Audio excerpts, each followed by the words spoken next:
हम अपने जान के दुश्मन को अपनी जान कहते, हम अपने जान के दुश्मन को अपनी जान कहते। मोहब्बत के इसी मिट्टी को हम हिंदुस्तान कहते, हिंदुस्तान कहते। जो दुनिया में सुनाई दे उसे खामोशी कहते, जो आंखों में दिखाई दे उसे तूफान कहते। जो है दीवार का सुराख है साहब, जो है दीवार का सुराख है। चाइना, अमेरिका, पाकिस्तान इन साजिशों का हिस्सा है, मगर हम इसे अपने घर का रोशनदान कहते, अपने घर का रोशनदान कहते। परम सम्मानीय निर्णायक मंडल की सभा में उपस्थित मेरे सारे दोस्तों और शिक्षकों, मैं भक्ति और शोकाय देश प्रेम महाराष्ट्र निर्माण के उपलक्ष्य पर अपने कुछ विचार आप सभी के साथ साझा करना चाहती हूँ। आजादी, आजादी का असली मतलब वही समझ सकता है जिसने कभी गुलामी की न। हम सब तो सौभाग्यशाली कि हमने स्वतंत्र भारत में जन्म लिया। यूं तो आजादी की लौ 1857 में ही जन्म थी, जो वर्षा बनकर 1947 में हमारे देश को आजाद करे। प्राचीन मध्यकालीन और वर्तमान भारत खुदा से स्पष्ट करना चाहूंगी कि जब हम तिरंगे के पहले वर्ष करते तो रंगते बसंती शोलों की एक आवाज पटोलों के टोले में मनाते थे और उनके वंदे मातरम के नारों से खून में आने वाला 5 बार डिग्री का तूफान अंग्रेजी शासकों की जड़ों में तूफान ला देता था। लोग मर जाते थे, मिट जाते थे, फांसी चढ़ जाते थे। क्या वो भी अपनी देशभक्ति साबित करेंगे?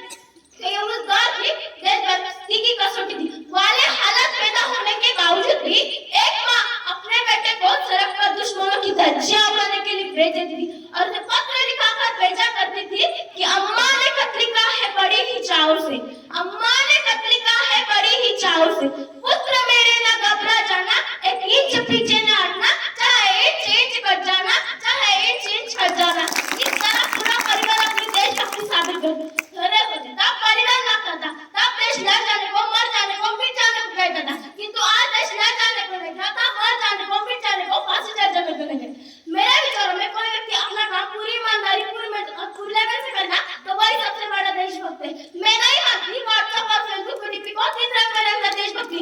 और यदि आप साल में 2 बार हाथ में तिरंगा लेना देशभक्ति है तो मैं पूछना चाहूंगी, जब फुटपाथ पर रहने वाला बच्चा ट्रैफिक के छांव में नंगे पांव में तिरंगा भेज रहा होता, यदि आप उसकी देशभक्ति करेंगे, वे उसकी देशभक्ति में भूख की शक्ति है, उन्हें ऐसा करने पर मजबूर कर दीजिए। ना मस्जिद को जानते हैं, ना शिवालय को जानते, ना मस्जिद को जानते हैं, ना शिवालय को जानते। जो पेट के भूखे होते ना, वो सिर्फ भोजन कीने वाले को जानते हैं, वो सिर्फ भोजन कीने वाले को जानते हैं। अपने परिवार, अपने समझ, अपने देश के लिए समर्पित भाव है देशभक्ति। और हर देशद्रोही में आने वाला तूफान हमारी सच्ची देशभक्ति, ताकि हर देशद्रोही समझ सके अगर तू परिंदा है तो आसमान तेरा है, अगर तू परिंदा है तो आसमान तेरा, अगर तू परिंदा शमशान तेरी। भाई चारी से रहेगा तो रहे जमीन पर, वरना ये कब्र की तेरा कब्रिस्तान देता है। धन्यवाद।